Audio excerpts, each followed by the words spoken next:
রাজি হব। এই বলে আমি আমার বক্তব্য ইতি করছি। আসসালামু আলাইকুম ওয়া রাহমাতুল্লাহি ওয়া বারাকাতুহু। ওয়া মা আলাইনা ইল্লাল বালাগ। অসংখ্য ধন্যবাদ জনাব মাওলানা এম.এ. রহিম সাহেবকে। এখন আমাদের মধ্যে বক্তব্য রাখার জন্য অনুরোধ জানাচ্ছি ইয়াকুব আলী সরদার, সহ সম্পাদক জমিয়তুল বাংলা জেলা কমিটি।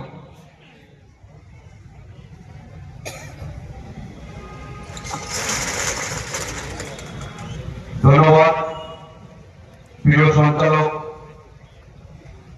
মোস্তাফা জাফর। মঞ্চে উপস্থিত আছেন দক্ষিণ চব্বিশ পরগনা জেলার জমিয়তে উলামায়ে বাংলা রাজ্যের সভাপতি,